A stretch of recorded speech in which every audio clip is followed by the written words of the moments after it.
One Saturday, before a client 3 time zones over had even woken up, I fixed 3 emergencies on a website I don't run. For about an hour, I felt like a hero.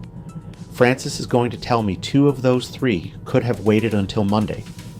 And the part that stings is she's right. Telling the one real fire from the 2 you invented is the whole job, and nobody ever teaches it.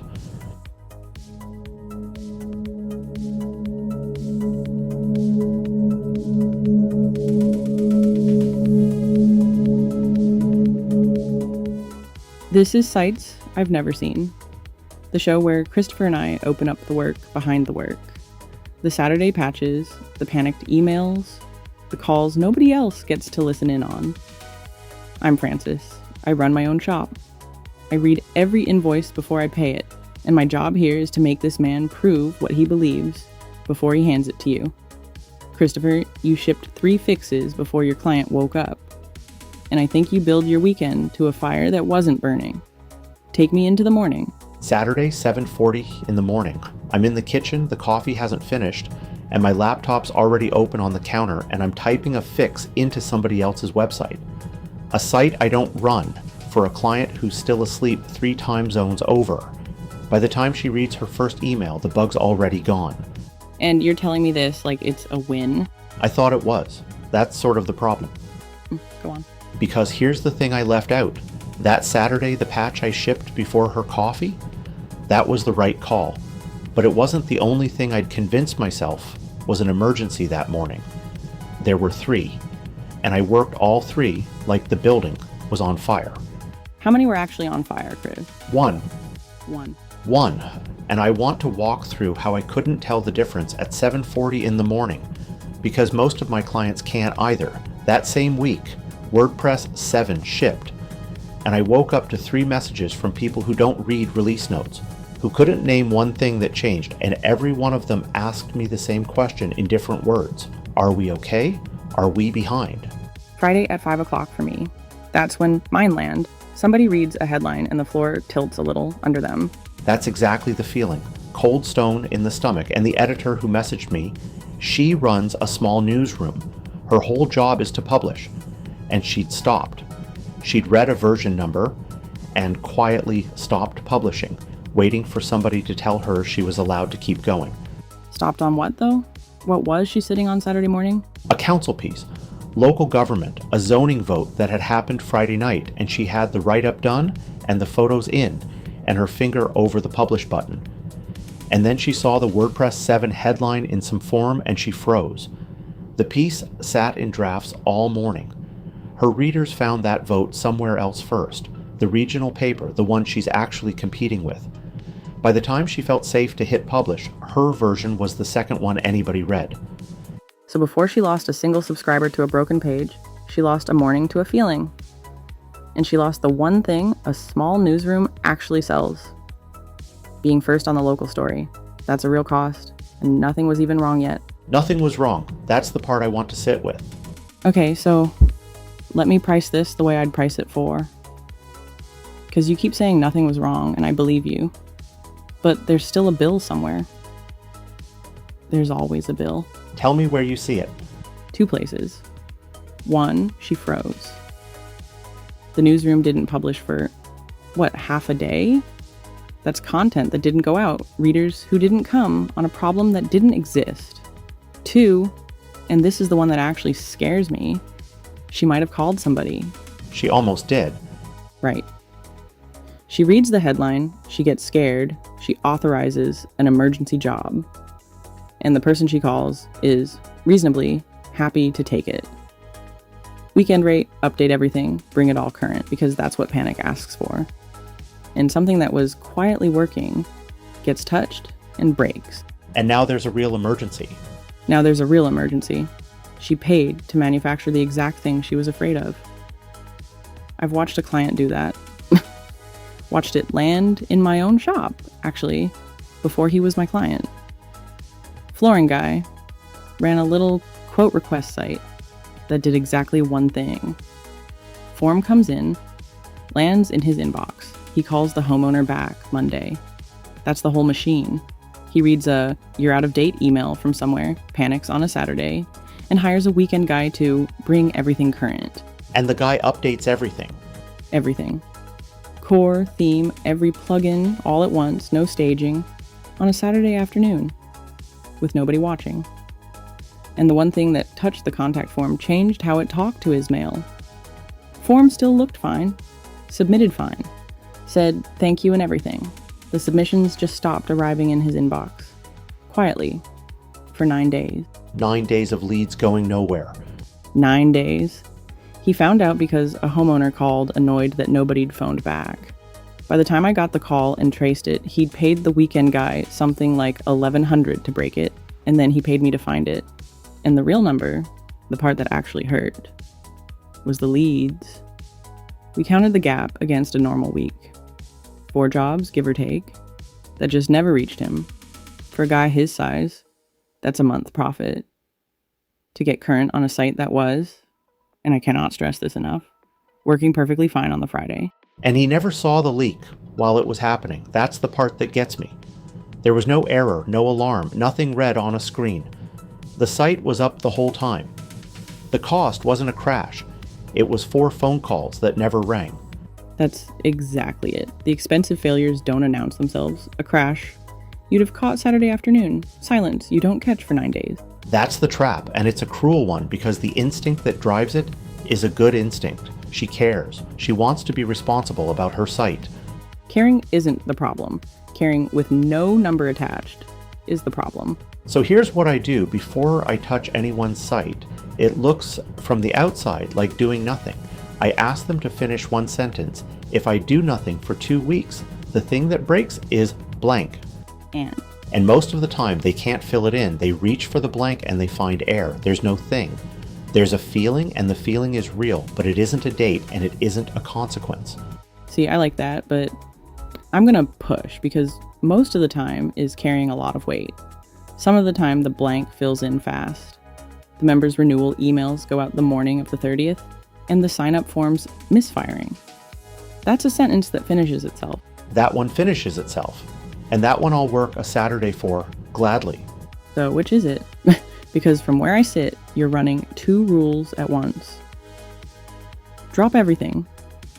Or wait and see. A client can't hold both. Let me back up. That came out sharper than I meant. It's not 2 rules. It's one question that sorts into 2 answers. The question is there a date? The grant report's due Friday, and the page it lives on is throwing an error. That's a date. WordPress 7 came out, and I feel behind. There's no date anywhere in that sentence. Okay, that I'll take. The date's the thing, not the size of the feeling. It's like the marine forecast saying there's a storm somewhere out at sea. True. Worth knowing. Not a reason to nail plywood over the windows this afternoon. Huh, you and your weather. I grew up near the water. It's the only metaphor I've got. But it holds. You watch the date, it makes landfall, and you act when the date's close enough to mean something. Most we're behind panics are a storm 3 provinces away. And the cost of boarding up early is real money for wind that never reaches you. Fine, that's good. I'll give you the forecast. Now what did you actually tell her? I told her the truth. Not today. Nothing breaks today. And then I told her the specific day it would matter. Which for her was never, because nothing in her setup depended on version 7 landing. And she went back to publishing. She went back to publishing. That sentence, the 2-week one, it gave her back her morning. The whole fix was a question, not a commit. I want to name something because you skated past it. The reason that work's coming from you and not from a card she could have printed off the internet. It's that you already knew what didn't depend on version 7. She can ask herself the 2-week question all day. She can't see her own load-bearing walls from inside the house. That's the part I can't put on a worksheet. The sorting question, anybody can run. What silently breaks 3 steps downstream if you wait. That's the part you've spent years getting wrong enough times to finally see coming. That's the part I'd pay for, not the card. The card's free for a reason. So, 3 messages, 1 calm answer, everybody fine, and then there was the actual Saturday, the one I opened the show with. The patch before the coffee. A production site running one of my own free plugins. Little image helper I ship on GitHub. It tripped a bug in its file handling, and it failed quietly, which is the worst way for a bug to fail. Stray files just piling up in the background where nobody'd notice until the storage bill or the slowdown gave it away. Not my site, my bug.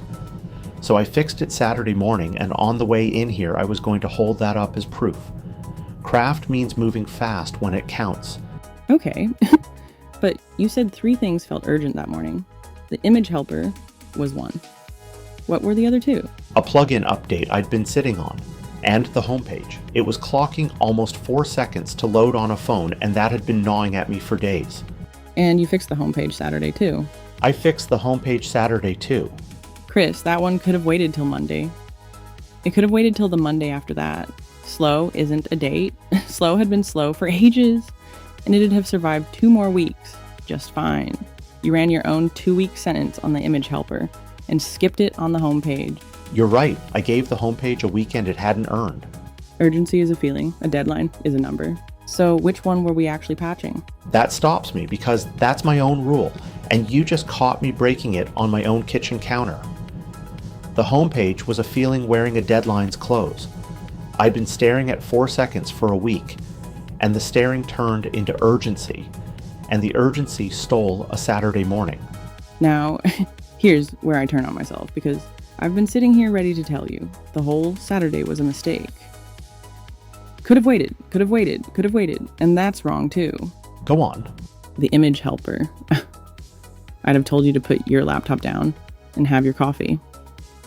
And I'd have been wrong about that one. Because that bug had a clock on it. Every hour it ran. It cost the site owner storage and speed. They couldn't see draining. Walk me through it again. What was it actually doing? Every image that got uploaded, it was supposed to make one resized copy and throw away the original. The bug was, it made the copy and kept the original, and it made a temp file it never deleted. So every single upload, 3 files where there should have been one, sitting in a folder nobody opens. And a newsroom uploads how many images a day? Dozens. A busy day, more. So you're talking thousands of stray files a month. And the host bills on storage, and past a tier, the bill steps up. That's the slow leak. The fast one is the slowdown. The more junk in that folder, the longer every page took to find the one file it actually wanted. Okay. So, that's the one with the clock. Every day you wait, the storage tier creeps, and the site gets a hair slower, and neither of those screams at you. They just quietly add up until the host bill jumps a tier, or a page times out. That's not a feeling. That's a number getting bigger while you sleep. That one was a real deadline.